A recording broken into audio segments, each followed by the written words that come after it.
You ever find yourself driving through nowhere at 2 a.m., where even the GPS seems to shrug and lose signal? That's where I was. A stretch of interstate cutting through a sea of black. No towns, no gas stations, just an endless ribbon of asphalt. I'd been on the road for hours, chasing some last-minute work gig in the next state. Fatigue crept in like a dull, nagging ache. So when I spotted the battered neon sign reading, "Vacancy Willow Creek Motel," I pulled in without a second thought. The building was a relic from the 60s. Peeling paint, flickering lights, and an air of abandonment.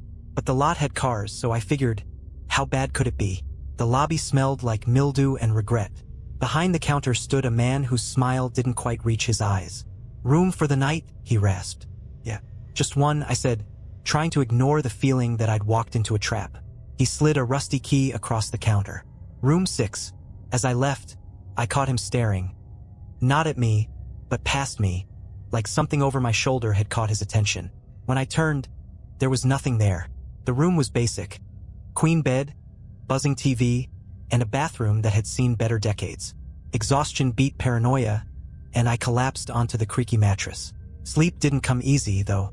The walls were paper-thin, and from the room next door came the muffled sound of humming. A woman's voice, soft and slow, rising and falling in a tune that felt ancient, haunting. I told myself it was nothing, just another late-night traveler keeping herself entertained. But then came the whispering. It wasn't in English, hell, I'm not even sure it was a language. Low, guttural murmurs that seemed to seep through the walls, circling the room like a predator. My skin prickled, every nerve screaming that I wasn't alone. When I finally mustered the courage to move, I grabbed my phone to call the front desk. No signal, of course. A heavy knock shattered the silence. "Who's there?" I croaked, my voice barely above a whisper. No answer. Another knock, heavier this time, like someone using their whole body to shake the door. Heart pounding, I edged toward the peephole. Outside stood a man, backlit by the faint glow of the parking lot lights. His face was wrong, too pale, lips stretched into a grotesque grin. He didn't blink, didn't breathe, just stared. Then he started humming, the same eerie tune I'd heard earlier. I backed away, grabbing the only weapon I had, the ancient brass lamp from the nightstand. The humming stopped. The door creaked open. I swear I'd locked it, but there it was, swinging inward, revealing an empty threshold. No man, no pale face, just darkness spilling in like a suffocating tide. I slammed the door shut and dragged the dresser in front of it. My mind raced. Should I run? Drive off into the void? Or stay put and wait for morning? Then the TV turned on. It flickered to life, displaying static at first, then shifting to an old black and white feed of the motel parking lot. It was live. I could see my car, the flickering neon sign, and the man. He was there, standing in the middle of the lot, staring up at the camera. And then he turned, slowly, and pointed at room 6. The screen cut to black. I didn't wait. Grabbing my keys, I bolted for the door, ready to make a run for my car. But as I pulled the dresser aside, a chill washed over me. Footsteps. They weren't coming from the parking lot. They were inside. Slow, deliberate, moving down the hall toward my room. I yanked the door open and ran. The hallway seemed endless, its dim light flickering like a heartbeat. Behind me, the footsteps quickened, a second pair joining in, then a third, and a fourth. The exit loomed ahead, salvation glowing through the glass doors. I burst outside into the cold night air, lungs burning, heart threatening to explode. The parking lot was empty. The man was gone, but the cars weren't empty. In each one, I saw them. Figures slumped in the driver's seats, faces pale and eyes wide with terror. Their hands gripped the steering wheels, knuckles bone white, as if they'd been frozen mid-scream. I jumped into my car and floored it, not caring where the road led as long as it was away from that place. When I finally stopped, hours later, I checked the rearview mirror, and there he was, sitting in the back seat, grinning. So yeah, don't stop at roadside motels. Ever. I slammed on the brakes, swerving to the shoulder of the highway. My heart raced as I spun around, ready to confront whoever, or whatever, was in the back seat. Empty. No one was there. Just my duffel bag and a pile of fast food wrappers. I sat there, hands trembling on the wheel, trying to convince myself I was losing it. The lack of sleep, the stress, it was getting to me. But as I stared at the darkened stretch of highway ahead, something gnawed at me. I'd seen him. I hadn't imagined that grin, that pale face, those dead eyes boring into me from the rearview mirror. The car felt suffocating, like the air itself was charged with some invisible static. I needed to move, fast. I drove for what felt like hours, though the clock insisted it was only minutes. The highway stretched endlessly, flanked by dense forests that swallowed the headlights. No exits, no signs of life. Just when I thought I might be trapped in some looping nightmare, I saw it. A faint glow in the distance. A gas station. Relief flooded me as I pulled into the lot. The place was old, its faded sign creaking in the wind, but it was a beacon of normalcy. I parked, got out, and breathed in the cold night air. The station was empty. No attendant, no other cars, just the dull hum of a flickering fluorescent light above the pumps. I stepped inside the store, the bell above the door jangling faintly. "Hello," I called out. No answer. The place was a time capsule. Shelves stocked with dusty cans, expired snacks, and a faded map of the area pinned to the wall. I grabbed a bottle of water and approached the counter, hoping to find someone to pay. That's when I noticed it. A small TV behind the register, its screen showing a grainy black and white feed of the parking lot outside. My car sat in the center of the frame, and standing beside it, barely visible in the shadows, was him. My blood ran cold. He wasn't moving, just standing there, staring at the camera. At me. The lights in the store flickered, and the TV feed cut out. I spun around, half expecting him to be right there, but the store was empty. The silence pressed in, broken only by the faint buzz of the fluorescents. I ran to the window, peering out at the lot. The man was gone, but so was my car. Panic set in as I stumbled back, my mind racing. Did he take it?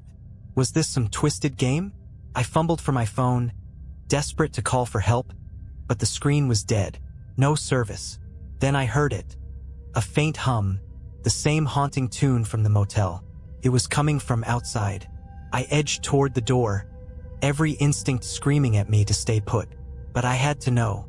Slowly, I pushed it open and stepped into the night. The hum grew louder, swirling around me like a living thing.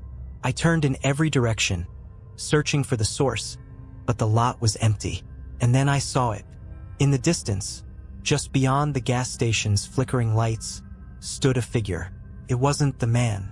It was me, or something that looked like me. It mimicked my posture, my movements, even the way I clutched the bottle of water. But its face, it was wrong. The eyes were too wide, the smile too sharp, stretched into something that barely resembled human. It raised a hand, mimicking the way I'd reached for the door just moments ago. I froze, unable to breathe, as it slowly stepped closer. Behind me, the bell above the door jingled. I turned, expecting to see another customer, maybe even the attendant finally showing up. Instead, I saw myself walk in. This one was different. Its face was blank, featureless, a smooth expanse of skin where eyes and a mouth should have been. The first doppelganger outside began to laugh, a hollow, distorted sound that echoed through the lot. The one inside tilted its head, as if curious, before taking a step toward me. I stumbled back, my legs barely cooperating as I turned and ran into the darkness. The forest swallowed me whole. Branches clawed at my skin. Roots threatened to trip me with every step, but I didn't stop. The laughter followed, growing louder, closer, until it felt like it was inside my head. When I finally burst into a clearing, I collapsed, gasping for air. The silence was deafening, the absence of pursuit almost more terrifying than the chase itself. I looked up, and my heart sank. There, in the middle of the clearing, was the Willow Creek Motel. The neon sign buzzed faintly, casting an eerie glow over the cracked pavement. I'm still here. I don't know how long it's been, hours, days? The clocks don't work, and every attempt to leave brings me back to this cursed place. Room 6 is waiting. The door is open now, its dark interior beckoning. I can hear the humming again, growing louder. It's not coming from the motel anymore. It's coming from me. I don't know how long I sat there, staring at the open door to room 6. Every rational part of me screamed to stay away, but something deeper, something primal, was drawing me in. The humming vibrated in my chest now, a sound that wasn't just audible but alive, threading itself into my bones. I stood up, legs shaking, and stepped toward the room. My body moved on autopilot, my mind screaming at it to stop. As I crossed the threshold, the air grew heavier, thick with an energy that made every breath a struggle. The room looked the same: dingy walls, buzzing TV, threadbare carpet, but something was off. The shadows were too deep, stretching unnaturally toward the corners. The buzzing from the TV wasn't static anymore. It was whispering. The screen showed the parking lot again, but it wasn't empty. Figures shuffled in and out of the frame, their movements jerky and unnatural, like marionettes on tangled strings. I squinted, trying to make sense of the distorted shapes. Then the camera panned, and my stomach dropped. It was me. Not just one of me, there were dozens. Hundreds. They filled the screen, all moving in unison, their faces twisted into grotesque parodies of my own. The whispers grew louder, words I couldn't understand layering over one another in a chaotic symphony. I backed away, only to stumble over something on the floor. A mirror. It was an old, tarnished thing, its frame ornate but warped, like it had been melted and reshaped. I stared at my reflection, and my reflection stared back. Then it blinked. I didn't. Before I could react, it reached out, pressing its hand against the glass. The surface rippled like water, and I felt a cold, wet sensation on my own hand. "Let me in," it said, its voice layered and wrong, like multiple people speaking at once. I scrambled back, my head spinning. The reflection didn't follow. It just stood there, watching, its grin widening until it stretched ear to ear. The room shifted around me, the walls twisting and stretching like a living thing. The door slammed shut, the sound reverberating through the air like a gunshot. And then I wasn't alone.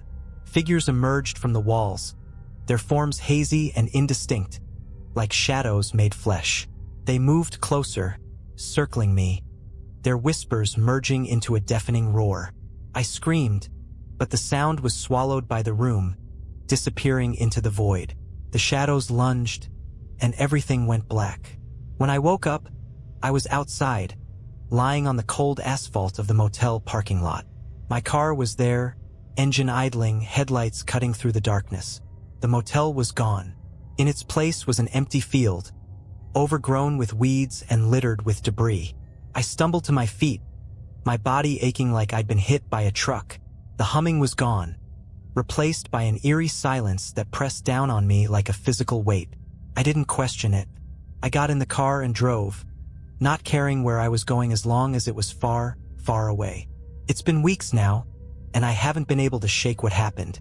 Every time I look in the mirror, I see something off. The reflection doesn't always move the way I do. And at night, when the house is quiet, I hear it. The humming. It's faint, almost imperceptible, but it's there. I don't think I ever left that motel. Not really, because every night, when I close my eyes, I'm back in room 6.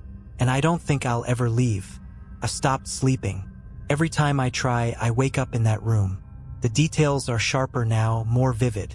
The flickering TV, the mirror on the floor, the whispers. They've become clearer, louder. The worst part? I don't think it's a dream. Last night, when I woke up in room 6, there was someone else there. They were sitting on the edge of the bed, back turned to me, their silhouette illuminated by the glow of the TV. I froze, every instinct telling me to stay still, to stay silent. But the figure tilted its head, as if it heard my thoughts. "You can't keep running," it said. The voice was mine. I jolted awake, this time for real, in my bed, drenched in sweat. But something was different. The air in my room felt wrong, heavy and stale, like the motel. I looked at my bedside table, and my stomach flipped. The tarnished mirror from room 6 was there, leaning against my lamp. I didn't touch it, couldn't. I shoved it under the bed and tried to convince myself it wasn't real, that I'd imagined it, or worse, that someone had broken into my house as some sick prank. But the scratches on my bedroom floor, the faint humming I could now hear in my walls, none of it felt like a prank. I went to work the next day, trying to lose myself in the monotony of spreadsheets and emails. But it followed me, the reflection. Every time I passed a window, a shiny surface, even a puddle, I'd catch glimpses of it, my reflection, just a second too slow, watching me. By the time I got home, I was shaking. My front door was ajar. I should have called the police, but something inside me already knew it was pointless. The mirror was back on my bedside table, and this time it wasn't empty. The glass shimmered, a swirling, black void that seemed to pulse like a heartbeat. And inside, I saw them. The figures from the motel, their twisted faces pressed against the glass, clawing, desperate. And behind them, the man, that grin. He raised a hand, pressing it to the glass like before. The surface rippled, and I stumbled back, feeling an icy hand brush against my arm. "You let us in," he whispered. I ran out of my house, into my car, and drove. I didn't know where I was going, just that I couldn't stay there. The humming grew louder as I sped down the highway, my headlights slicing through the night. But the road, it wasn't normal. The farther I drove, the darker it became, the asphalt warping, the trees twisting into impossible shapes. I realized too late that the signs were all the same.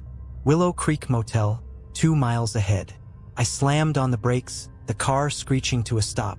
But when I looked around, the motel wasn't 2 miles away. It was right in front of me. The neon sign buzzed, casting its sickly glow over the parking lot. My car was there again, sitting exactly where I'd left it the first night. Room SIX's door was open. I didn't want to go in, but my feet moved on their own, carrying me toward the room as the humming filled my ears, louder and louder until it drowned out my thoughts. Inside, the mirror was waiting. The figures moved closer, their distorted faces pressing against the glass. The man stepped forward, his grin impossibly wide. "This is where you belong," he said, his voice reverberating through the room. I shook my head, backing away, but my reflection stepped out of the mirror. It was me, but it wasn't. Its movements were stiff, mechanical, its eyes filled with the same void as the man's. It reached for me, its cold fingers closing around my wrist. "Let go!" I screamed, but it pulled me closer, its face inches from mine. "You can't escape," it whispered. "You're one of us now." The last thing I remember is the mirror shattering, the sound echoing through my skull as I fell into darkness. When I woke up, I was in my car, parked in front of my house. The mirror was gone, and the motel, it's like it never existed. But every now and then, I catch a glimpse of it in the distance, on lonely highways, in the reflection of a shop window. And sometimes late at night when I look in the mirror, my reflection doesn't blink. If you ever see the Willow Creek Motel, do yourself a favor. Keep driving. Don't stop, because if you do, you won't ever really leave. I've tried everything to move on. Therapy, leaving town, even burning my own reflection, breaking every mirror in my house like a lunatic. But none of it works. The motel still finds me. I changed jobs, cut off friends, stopped driving altogether. But it doesn't matter. It's in the places where no one's watching. Dark alleys, quiet moments, the seconds before sleep when you're at your most vulnerable. It's waiting. The other night, I thought I was finally free. I hadn't seen it, heard it, or felt that suffocating weight in weeks. For the first time, I let myself believe it was over. That's when the humming came back. This time, it wasn't faint. It wasn't creeping through walls or whispering from the edges of my mind. It was loud. It started in my living room, a single vibrating note, shaking the air like a pressure wave. Then it spread, filling the house, pressing against my chest like a vice. I grabbed my phone, fumbling to call someone, anyone, but the screen flickered and died in my hands. The lights went out next, and then I heard it. Footsteps, slow, deliberate, impossibly loud against the silence. They started in the hallway, moving toward my bedroom door. I backed away, grabbing the only weapon I could find, a fireplace poker I'd kept since the first night this all began. My hands trembled as the door creaked open. There was no one there, but the humming. It was inside me now, vibrating through my skull, drowning out every rational thought. And when I turned around, I saw it. The mirror was back. It hung on the wall where my TV used to be, its tarnished frame gleaming in the darkness. The glass shimmered, showing not my reflection, but the motel parking lot. Room 6's door stood open, waiting. I don't know why, but I stepped closer. The poker fell from my hands, clattering to the floor as the room seemed to stretch, pulling me toward the mirror. And then I was through. I found myself standing in the parking lot, the night air thick and suffocating. The neon sign buzzed overhead, casting the lot in a sickly glow. This time, there were no other cars, just mine. The humming stopped abruptly, replaced by a deafening silence that pressed against my ears. I turned toward room 6, and there he was, the man. His grin stretched impossibly wide, his pale face glowing faintly in the neon light. "You're late," he said, his voice echoing like 1,000 whispers. Couldn't move, couldn't speak. My body felt rooted to the ground as he stepped closer, his movements fluid and unnatural, like a puppet on invisible strings. "You can't run anymore," he continued, his grin never faltering. "You've seen too much. Now it's your turn." "My turn for what?" I finally managed to choke out. He didn't answer. Instead, he pointed toward the door of room 6. Inside, I saw them, the figures, the twisted versions of myself, standing in a perfect circle around the shattered mirror. And in the center of the mirror, the void pulsed, growing larger, brighter. I tried to run, but my legs wouldn't obey. The ground beneath me felt like quicksand, pulling me toward the door. As I crossed the threshold, the figures turned in unison, their empty eyes locking onto mine. "Welcome home," they said in my voice, their tones hollow and lifeless. The void consumed me. When I woke up, I was in my car again, parked in front of my house. But something's wrong. The reflection in the rearview mirror isn't mine. It's him. He's smiling. And tonight, when I glanced at my bathroom mirror, the glass rippled, and I saw room 6 waiting for me. This time, I don't think I'll be able to leave, because I'm not sure there's anything left of me to leave. If you see the motel, keep driving. And whatever you do, don't look in the mirrors. I don't think I'm writing this for anyone but myself, to remind me of who I was, who I am, before I disappear completely. The changes started slow. First, it was little things. I'd catch myself saying something I didn't mean to say, words spilling out in a voice that didn't quite sound like mine. Or I'd find objects in my house that I didn't recognize. An old pair of boots, a half-empty pack of cigarettes, even though I don't smoke. Then it got worse. Last night, I woke up standing in front of the bathroom mirror. My reflection stared back at me, wide-eyed and panicked, but it wasn't moving. I tried to lift my hand, to touch the glass, but my reflection didn't follow. Instead, it smiled. And when I looked down, my hand wasn't touching the sink.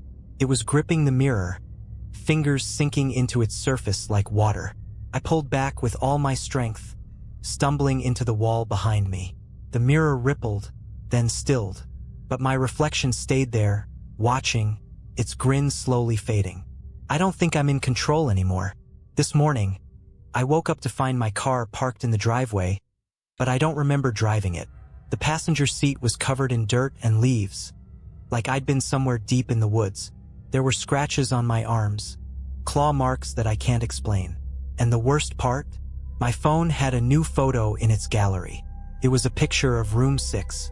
The door was open, and the man was standing there, his grin impossibly wide, holding up a sign that read, "Almost time. I've stopped going to work. Stopped talking to friends." Every time I try to call someone, the call drops, and the humming comes through the line instead. It's inside the house now. I can hear it behind the walls, in the pipes, in the air vents. At night, I see shadows moving in the corners of my vision, even when the lights are on. And the mirror isn't just in my bathroom anymore. There's one in the hallway now, and another in the living room. I didn't put them there. Every time I pass one, I see something different. Not just my reflection, other places. The parking lot, the motel hallway, even glimpses of other people. Last night, I saw a man standing in his kitchen, staring into a mirror that wasn't there before. He looked terrified. Then I realized he was staring at me. I don't think I'm the only one. The motel is spreading. The mirrors are like doorways, pulling people in one by one. I've seen them, the others who've been taken. They're in the mirrors now, their faces warped, their eyes hollow. Some of them scream, pounding on the glass, begging to be let out. But most of them just watch, their mouths twisted into the same grin as the man. I'm running out of time. The mirrors are everywhere now. I can't avoid them. I've covered them with sheets, broken some of them, but they keep coming back. And every time I sleep, I wake up closer to room 6. Last night, I woke up standing outside the motel. The neon sign buzzed overhead, and the door to room 6 was wide open. I didn't go inside. I ran back to my car, screaming, clawing at my own skin to wake myself up. But this morning, I found dirt under my nails, and in my pocket, a key. It's the key to room 6. I'm holding it now, and I can feel it vibrating, like it's alive. The humming is louder than ever, resonating through the walls, the floors, my chest. I think I know what I have to do. If you're reading this, remember my story. Tell someone. Burn every mirror you can, because the next time you look into one, you might see it. Room 6, waiting for you, and when it's your turn, don't open the door. I can't stop shaking. The key, it's burning a hole in my hand. I've tried to throw it away, bury it, even hurl it into the woods, but no matter what I do, it comes back. Every time I look down, it's there, gleaming faintly, taunting me. And I swear the number 6 etched into the brass is growing darker. Like the key is alive, feeding off my fear. I don't want to open the door. I can't. But I'm afraid it's not my choice anymore. Last night, I boarded up every mirror in my house, shoved furniture against the bathroom door, and sat in the corner of my room with every light on. It didn't help. The humming started around 3 a.m., a low, thrumming vibration that grew louder and louder until it felt like the walls themselves were alive, pulsing in time with the sound. Then the lights went out. I couldn't see anything, but I felt it. The air thickening, the temperature dropping. My breath came out in short, visible puffs, and then the whispers started. They weren't coming from outside the room this time. They were coming from inside me. You can't hide forever, the voices said, overlapping and distorted, like a choir of the damned. A sudden flash of light filled the room, and for a split second, I saw them. The figures from the mirrors, standing in a circle around me, their hollow eyes staring down, their mouths moving in silent chants. And then they were gone. When the lights came back on, the key was in my hand, glowing faintly. I've realized something. This key isn't just a way into room 6. It's a way out. Not for me, for them. The figures, the man, the things trapped in the mirrors, they need someone to open the door to let them escape. And if I don't, I think they'll find another way. I've been fighting it all day, trying to hold on to what little control I have left. But the motel is everywhere now. It's in my phone's reflection, in the blacked out windows of my car, in the polished surface of a spoon. Every reflective surface shows the same thing. Room 6, waiting for me. The humming never stops anymore. It's inside my head, in my bones, vibrating with an intensity that makes it impossible to think. I don't know how much longer I can resist. The key is glowing brighter now, pulsing like a heartbeat. I can feel it pulling me, dragging me toward the inevitable. I'm scared, but I can't run anymore. This is it. If anyone finds this, know that I tried. But room 6 always wins. The last thing I'll say, if you ever see the motel, don't stop. If you ever hear the humming, run. And if you ever find a key in your pocket, don't open the door. Static, you've reached room 6. Welcome. I'm writing this from inside room 6. The door closed behind me as soon as I stepped in, sealing me in this endless, suffocating void. It's not a room anymore. The walls stretch on forever, pulsating with that same sickly glow I've seen in the mirrors. And the whispers, they never stop. They're not just in my head anymore. They're everywhere, pressing against me, pulling at me. Each one speaks in a voice I almost recognize. A neighbor, a coworker, a childhood friend. All of them are gone now. Their words lost in the swirling, chaotic noise that fills this place. I'm alone, but I'm not. The man is here, watching me from the edge of the void. He doesn't speak, doesn't move, just stands there with that terrible grin stretched across his face. The figures are here too, circling me, their hollow eyes glowing faintly in the dim light. They don't speak either, but their presence is suffocating, their shadows stretching toward me like claws. I've tried to scream, but my voice doesn't work anymore. It doesn't matter. They're not here to hurt me.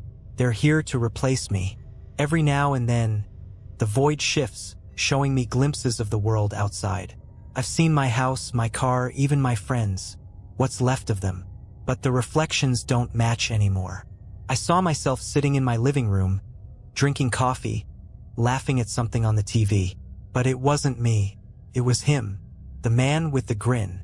He's wearing my face now, walking my life, erasing me piece by piece. I think I understand now. Room 6 isn't a place. It's a doorway, a gateway to something much bigger, much darker than I could have ever imagined. The man, the figures, the whispers, they're not just trapped here. They're part of it, part of whatever this place is. And now, so am I. The whispers are louder now, almost deafening. The figures are closer, their shadows wrapping around me like chains. I can feel myself slipping away, my thoughts unraveling, my memories fading into the void. I don't know how much longer I'll last, but if anyone finds this, please burn every mirror, smash every reflection, and whatever you do, don't open the door. But it wasn't the end. Not for me. When I thought the void would swallow me whole, something shifted. The man stepped forward, his grin wider than ever, his hollow eyes locking onto mine. Behind him, the figures stood still, their shadows pulsing in rhythm with the humming. The air grew heavy, pressing down on my chest until I thought I'd suffocate. Then he spoke. "You're not done yet," he said. His voice layered, distorted, impossibly ancient. "You opened the door.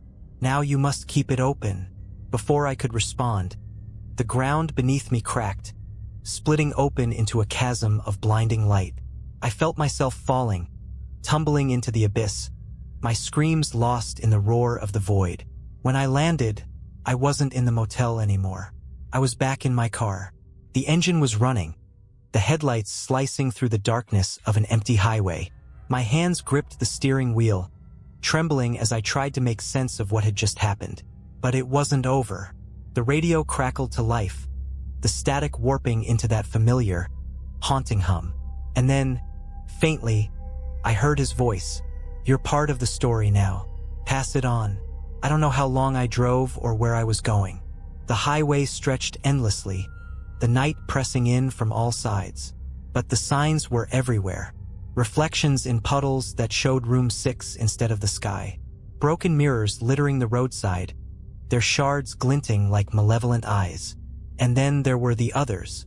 I passed them on the road, cars with headlights that flickered erratically, drivers staring straight ahead with vacant, hollow eyes.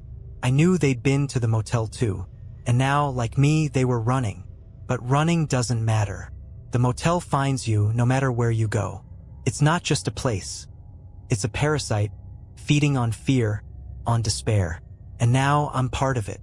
If you're reading this, you've already heard the humming. Maybe you caught it in the static of your TV, or in the faint buzz of a fluorescent light. Maybe you've seen the signs, the reflections that don't quite match, the figures at the edge of your vision. If that's the case, it's too late. The door is open now, and it's waiting for you. I don't know how much longer I can fight it. The man's voice is louder now, echoing in my head, telling me to pull over, to stop, to find someone else and pass the curse on. But I won't. Not yet. Because I know what happens when you open the door, and I wouldn't wish that on anyone. So if you see the Willow Creek Motel, keep driving, and whatever you do, don't look in the mirrors. I don't know how I got back to my house. One moment, I was on that endless highway.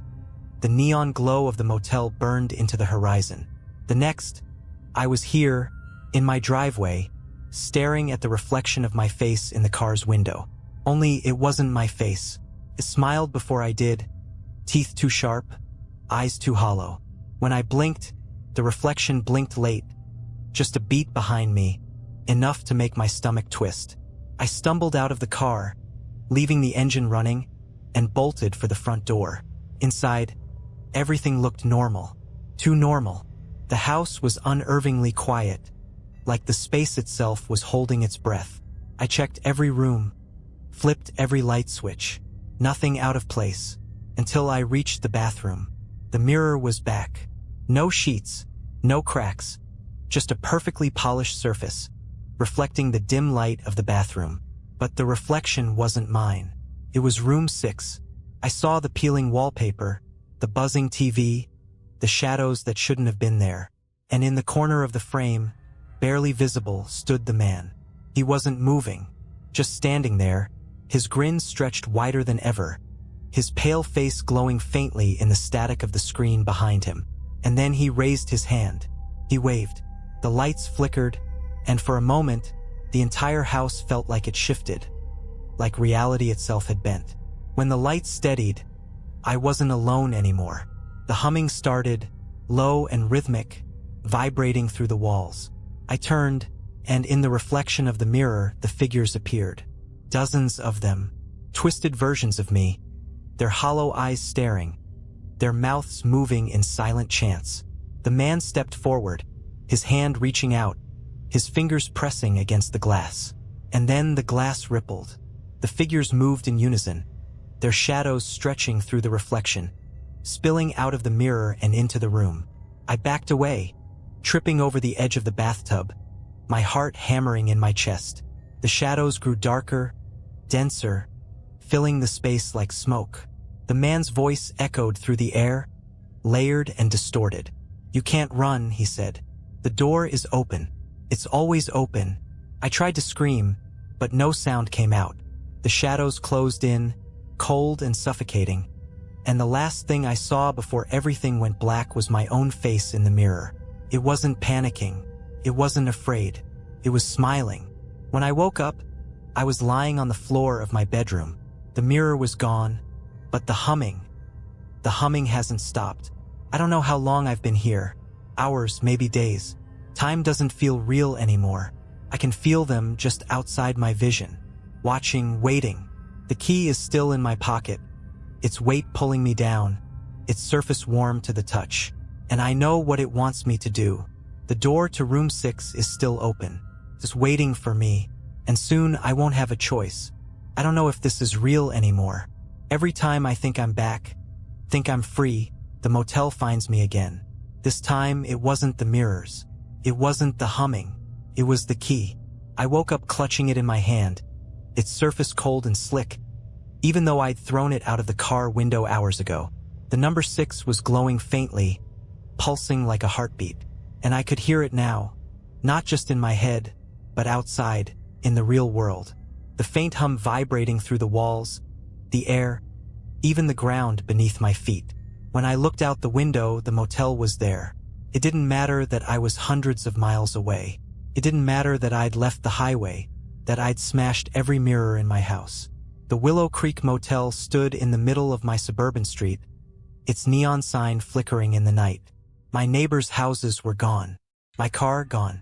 Everything was replaced by that sickly glow, that buzzing neon. And room 6, its door was open. I tried to fight it.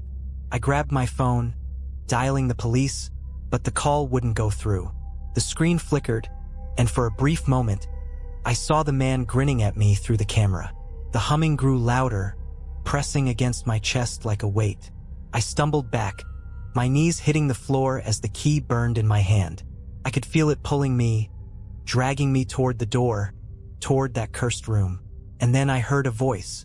"You can't stop this," it whispered, soft and cold, like a blade against my skin. I turned, and there he was. The man was standing in my living room, his pale face glowing in the dim light. He didn't move, didn't blink, just stared at me with that impossible grin. "Why me?" I croaked, my voice barely audible over the hum. His grin widened. "Because you looked," he said. "I don't remember standing up. I don't remember walking toward the door. But now I'm outside. The motel towers over me, its walls stretching impossibly high, its windows dark and empty. The neon sign buzzes above, casting long shadows across the cracked pavement. The key is warm in my hand now, pulsing in time with the humming. Room 6 is waiting, and I'm about to open the door." I stepped inside room 6. The door didn't creak. It didn't slam. It simply shut, sealing me inside with a soundless finality. The room wasn't a room anymore. It was endless. The walls stretched out into infinity, their surfaces shifting like liquid shadows. The air was thick, heavy, and alive with that cursed hum, vibrating through my chest, my skull, my very thoughts. At the center of the room stood the mirror. It wasn't the tarnished thing I'd seen before. This was massive, a towering monolith of black glass, its surface rippling like the surface of a lake. And within it, I saw them, the figures pressed against the glass, their faces distorted, their hollow eyes locked onto me. Their mouths moved in silent screams, their hands clawing at the barrier between us. And then the man appeared. He stepped out from the void, his movements fluid, unnatural, like a predator stalking its prey. His grin stretched wider than ever, his hollow eyes gleaming in the dim light. "You're here," he said, his voice echoing from everywhere and nowhere. "The door is open, and it's time." "Time for what?" I whispered, my throat dry, my hands trembling. "For you to take your place." The mirror rippled, and the figures began to emerge. One by one, they stepped out of the glass, their twisted forms solidifying, their shadows pooling at their feet. They surrounded me, their hollow eyes watching, waiting.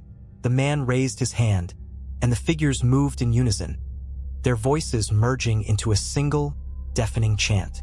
"Open the door. Let them in."